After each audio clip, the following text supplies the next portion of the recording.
안녕하세요. 주식으로 부자 되고 싶은 남자 주부남 원규등입니다.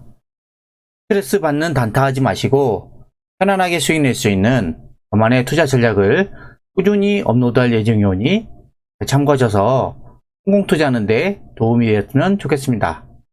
구독과 좋아요 많이 눌러주시면 영상 제작하는데 큰 힘이 됩니다. 자, 오늘 시장 모습은 어제 하락에 이어 오늘도 좀 조정이 나왔습니다.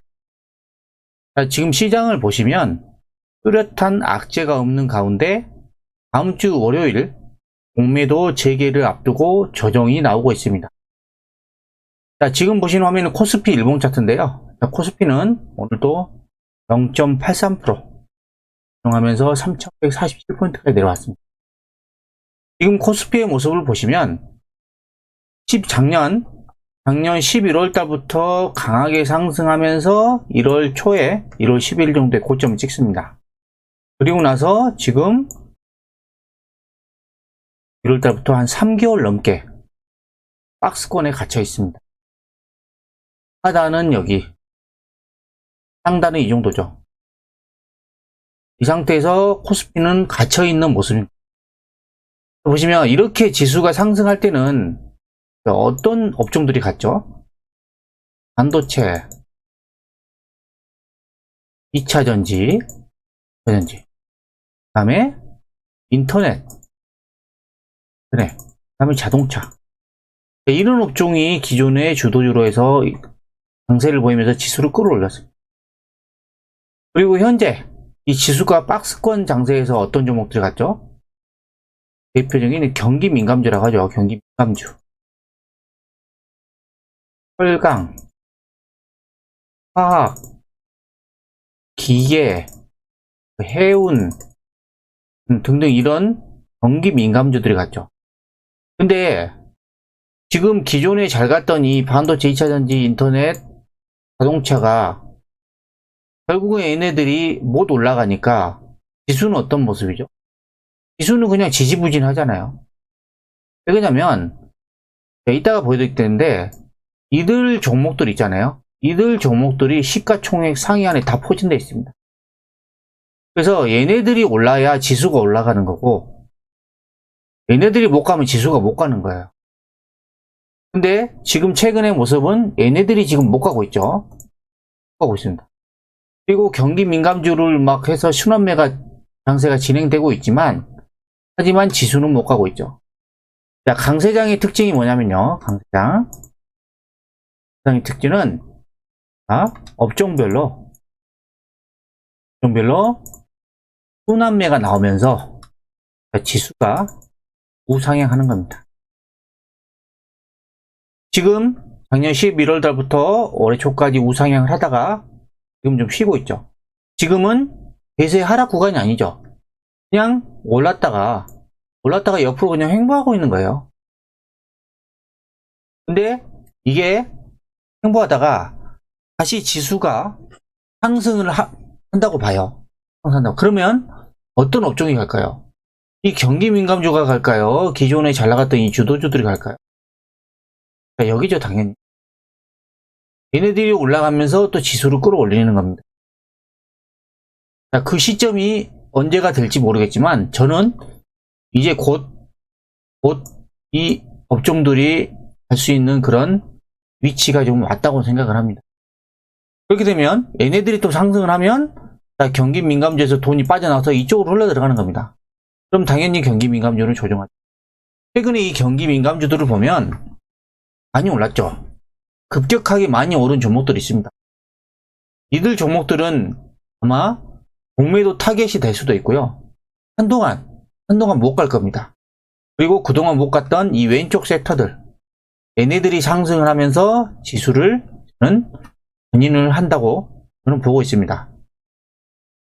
자, 그리고 오늘 코스피 수급을 한번 보시면요. 수급을 보시면 자, 외국인이 5,652억을 팔았죠. 기관도 1,900, 거의 2,000원 가까이 팔고 만 샀습니다. 그러니까 지수가 모습 보시면 지수가 오전에 갑작스럽게 하락을 했다가 또 들어 올립니다. 들어 올렸다가 또 하락시켜요. 그리고 11시부터 또 들어올립니다. 그리고 또 하락시켜요. 오후 2시까지. 그리고 또 들어올립니다. 그리고 나서 또 하락합니다. 하루에 이 변동성이 엄청나죠. 변동성. 그냥 세력들, 외국인과 기관들이 이거 지금 지수를 갖고 노는 거예요. 이렇게 갖고 노는 와중에 이런 변동성을 이겨내지 못하고 무서워서 도망가는 개인들이 많겠죠. 이런 모습이었고, 다음에 코스닥을 한번 보시면요. 코스닥은 오늘 코스피에 비해서 좀 더 적게 빠졌죠. 장중에는 물론 코스닥이 지금 1.5%까지 급락이 나왔어요. 코스닥도 오늘 수급을 보면 그 모습이었나? 외국인은 168억 매도, 기관은 80억 매도. 얼마 안 팔았어요. 별로 판 거 없습니다. 개인은 또 소폭 310억 매수했죠. 자, 근데 지수가 어떻게 되냐? 또 장 초반에 하락을 합니다. 그리고 또 갑자기 들어올리죠. 개미들이 또 달라붙었을 거예요. 그리고 나서 또 급락을 시킵니다. 11시부터 또 들어올려요. 그리고 또 급락을 시켜요. 그리고 12시부터 또 들어올립니다. 결국에는 마지막 보세요. 지금 외국인이 파란색이거든요. 계속 이렇게 하다가 결국에는 오후 2시부터 사죠. 담습니다. 그리고 기관도 계속 팔다가 오후 2시부터 다시 담죠. 이때 개인이 계속 사다가 개인이 다 털립니다. 그러니까 개인들이 지금 무서워가지고 그냥 흔들기예요. 엄청나게 흔들기를 하는 겁니다. 그래서 흔들기에 개인들이 많이 당한 거고, 네. 그래서 외국인과 기관은 이 흔들리는 개인들 물량을 또 담은 겁니다. 자, 그래서 지금 세력들의 흔들기가 아주 심하게 나오고 있습니다. 변동성이 커지고 있는 거죠. 그래서 이 코스닥이 최근에 음봉 3개를 맞으면서 21선도 깨고 지금 거의 61선까지 내려왔죠. 근데 저는 이 구간이 거의 어느 정도 조정할 만큼은 조정했다고 봅니다. 단기적으로. 왜냐하면 그 근거가 뭐냐면요. 보시면 자, 이때 작년 11월 달부터 코스닥도 같이 상승을 보이면서 1월 초까지 상승을 하죠. 그러다가 조정을 합니다. 조정을 하는데 자, 여기 정고점, 작년 9월 달에 고점 있잖아요. 이 정고점 위치까지 내려왔다가 뒤를 받고 올라갑니다. 자, 이 주가라는 게 보면요. 여기 정고점을 돌파하기 전에는 이게 저항선이거든요. 여기가 저항선이 돼요. 돌파 전에는 저항선이 됩니다. 이렇게 돌파를 했잖아요. 여기가 어디 되냐? 지지선이 되는 겁니다. 그리고 나서 또 올라가는 거예요. 자, 지금도 보시면 어떤 모습이냐? 거의 이 구간이죠. 거의 이 구간이 저항선이었는데 여기를 돌파를 하죠. 여기가 처음엔 저항선이었죠. 저항선. 근데 지금 내려왔죠. 이제 여기 됐죠? 지지선이 되는 거죠. 이게 기술적인 분석인데 이게 딱 들어맞진 않아요. 근데 대략적으로 예상을 했을 때 지금 구간이면은 이제 어느 정도 조정할 만큼 조정을 했다. 네, 공매도를 앞두고 저는 어느 정도 조정했다고 저는 보는 거죠. 그래서 지금 저는 글로벌 경기 사이클이 빠르게 회복되고 있기 때문에 우리나라 지수가 여기서 더 계속해서 빠질 가능성은 높지 않다라고 저는 보는 거고요. 다음에는 이걸 보여드리겠습니다. 이게 연봉입니다.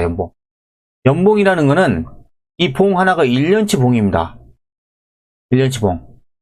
코스피는 보시면은 이때 1998년도 이때가 IMF 터졌을 때 최저점을 찍었죠. 그 이후로부터 계속해서 우상향하고 있어요. 저는 중간에 뭐 쉬고 있지만 쉬었다 가고 하지만 우상향하고 있죠.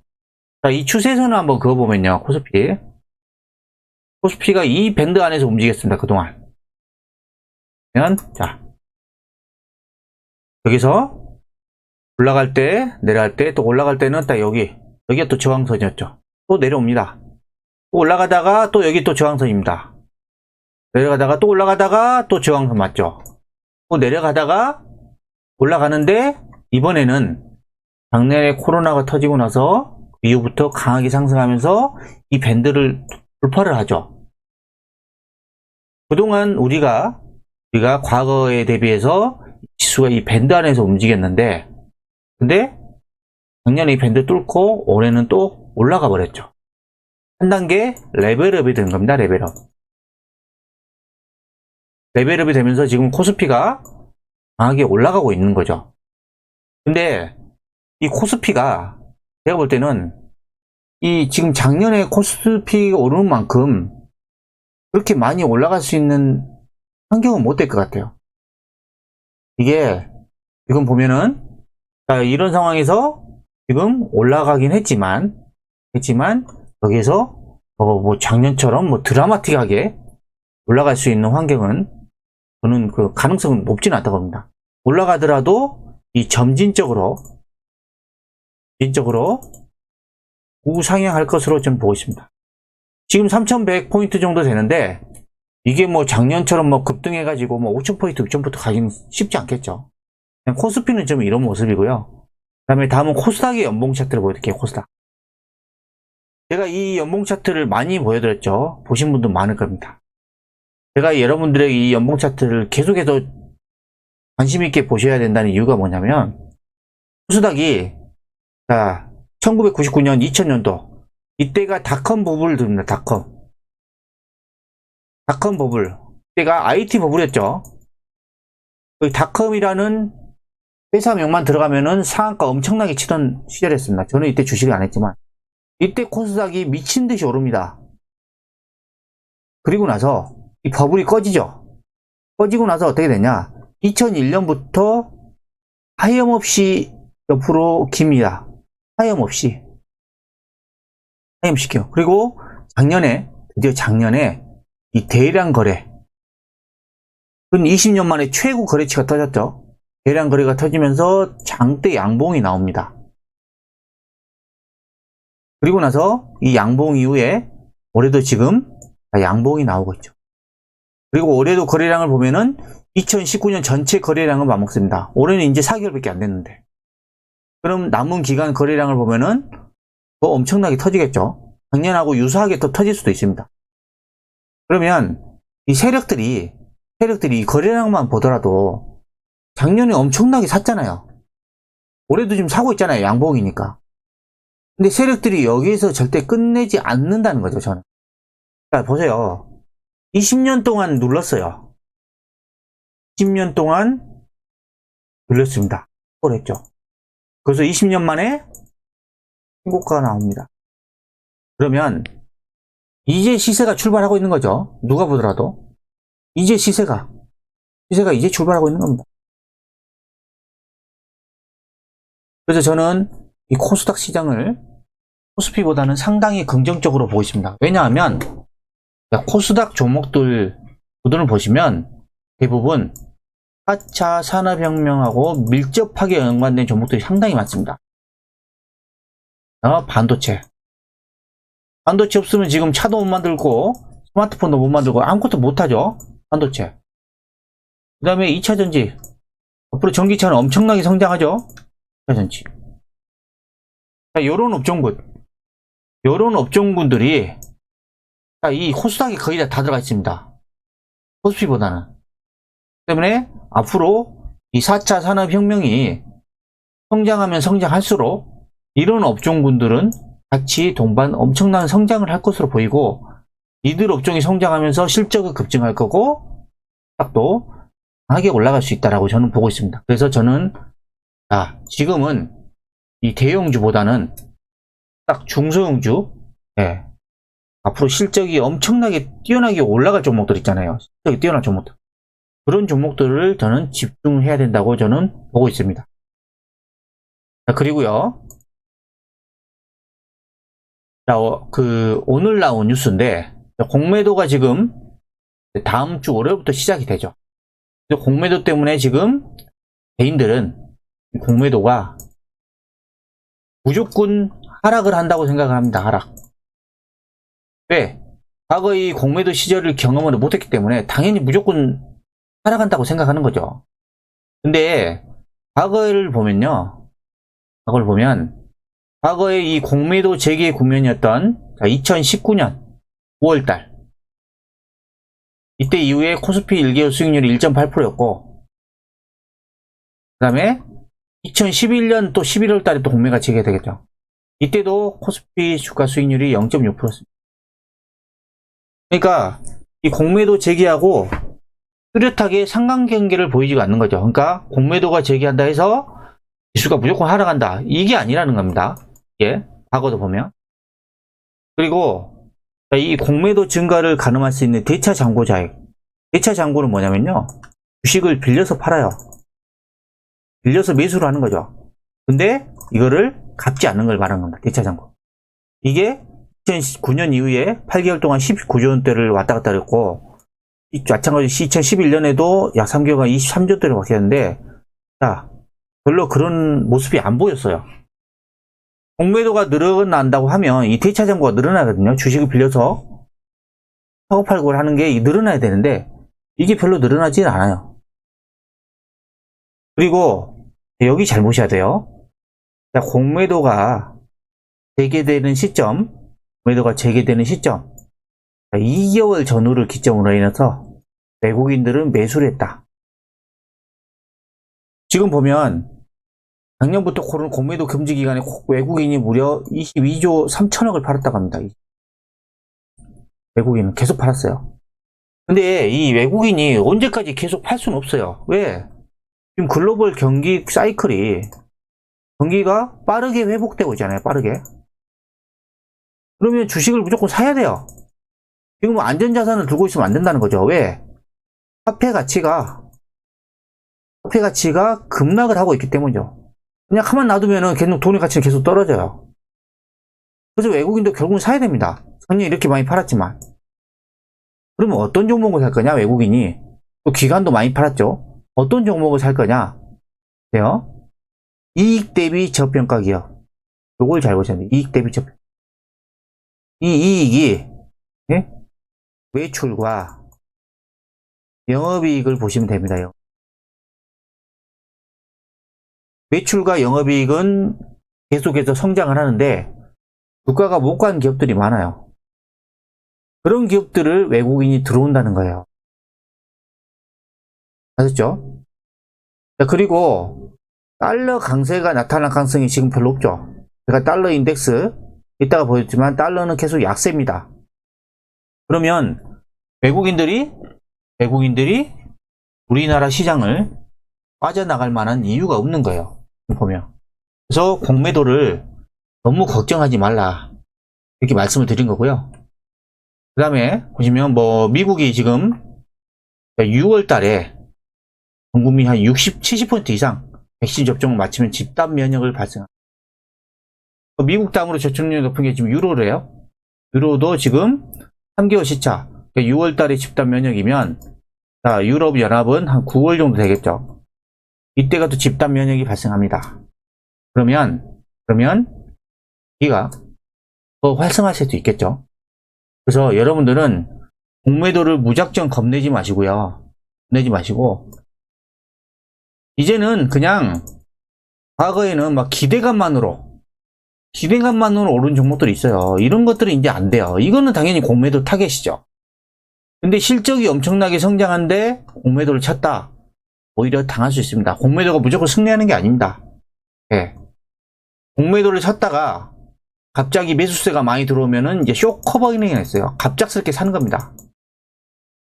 이거 사가지고 오히려 공매도가 엄청나게 손해를 볼 수도 있는 거예요. 그래서 여러분들은 계속해서 실적이 받쳐주는 종목들로 여러분들은 포트를 짜셔야 됩니다. 자, 그리고요. 자, 그러면 2분기에는 어떤 업종들이 갈 것 같냐? 어떤 업종들이 실적이 좋아질 것 같냐? 보시면, 자, 지금 이 반도체, 아까 말씀드린 반도체, 회전지, 이 자동차가 올해 1월 달에 고점 찍고 아직까지 또 쉬고 있죠. 쉬고 있는데 얘네들이 지금 비중을 늘려야 된다고 하고 있습니다. 이 대신증권에서. 왜냐? 실적입니다. 실적. 자, 보시면, 자, 코스피 지수 시총 상위 종목들 10종목의 영업이익 비중이, 자, 올해 1분기를 저점으로 다시 상승할 가능성이 없다. 자, 이 시가총액 상위 10종목이 어떤 종목들이 보냐면요.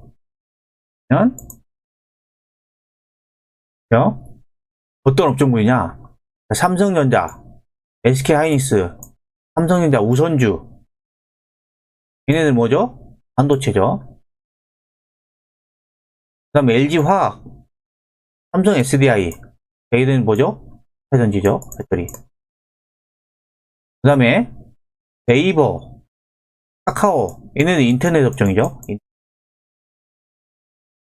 그 다음에 삼성바이오로직스는 뭐 그 제약바이오고. 그 다음에 삼성바이오로직스하고 셀트리온 또 제약바이오. 그 다음에 현대차, 자동차죠. 시가총액 상위 10종목 이내에 반도체, 2차전지, 자동차, 인터넷, 그 다음에 제약바이오입니다. 그래서 이들 이런 종목들이 지금 올해 1분기를 저점으로 이제 반전될 가능성이. 그러면 어떤 업종이 그냥 영업이익이 성장을 하냐 보면은 그 중심에 반도체. 제가 계속해서 반도체 노래를 부르는 이유가 있습니다. 반도체는 그냥 시장 주도주라고 생각하면 되고요. 중간에 쉬었다가 또 올라가고 쉬었다가 올라가고 이런 패턴으로 계속 갈 거예요. 네. 반도체는 성장 산업이거든요. 근데 반도체 공급 부족이죠. 이 공급 부족 당장 해결 못 합니다. 반도체 가격 어떻게 돼요? 막 급등하는 가격도 있죠. 이런 상태예요, 반도체.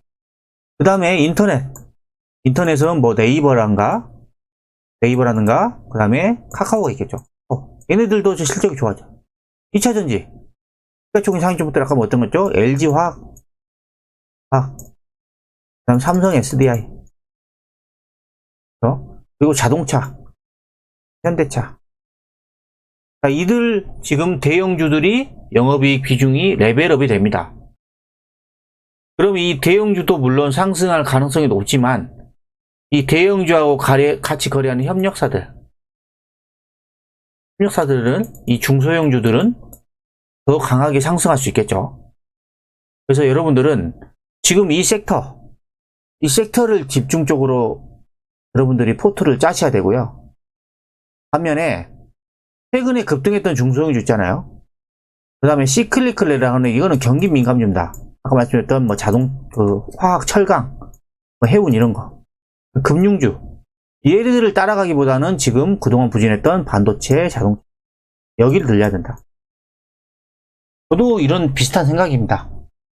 그래서 여러분들은 지금 제가 말씀드렸던 이들 섹터들, 지금 쉬고 있는 이들 섹터들을 여러분들이 포트를 집중적으로 짜셔야 되는 겁니다. 자, 그리고 다음 원달러 환율입니다. 자, 환율이 아직 급등하지 않죠? 환율이 지금 꺾였죠?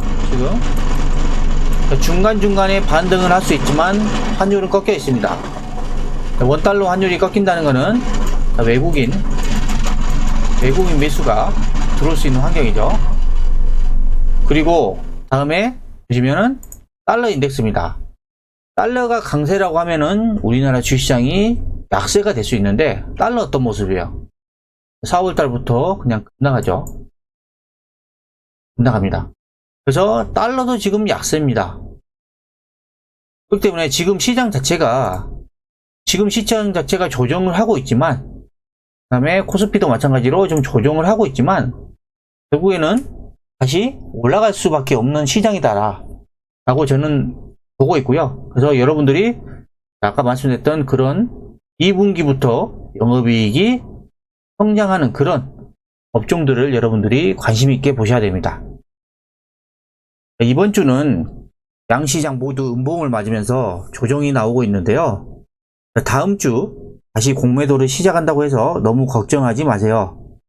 기대감만으로 상승한 종목이 공매도 타겟이지 실적 좋은 종목들은 오히려 외국인 수급이 좋아질 수 있습니다. 앞으로 매출과 영업이익 전망치가 높은 종목들로 포트를 짜고 지속적으로 보유하시면 되는데요. 제가 여러분들 계속 말씀드렸던 최선호주는 반도체하고 2차전지입니다. 얘네들이 오랫동안 올라갈 겁니다. 왜? 올라갔다 그냥 계속 올라가지 않죠? 쉬었다가 올라갔다 쉬었다 올라갔다 이걸 하면서 오랫동안 저는 올라갈 것으로 보고 있습니다. 그래서 이 두 업종에 포트를 집중하시고 단기보다는 중장기입니다. 중장기로 길게 보유하시기 바랍니다. 주말에는 주식 걱정하지 마시고요. 가족들과 행복한 시간 보내시기 바랍니다. 지금까지 오늘 주식시장에 대해 알아봤는데요. 영상이 마음에 드셨다면 구독, 좋아요, 알림 설정 부탁드립니다.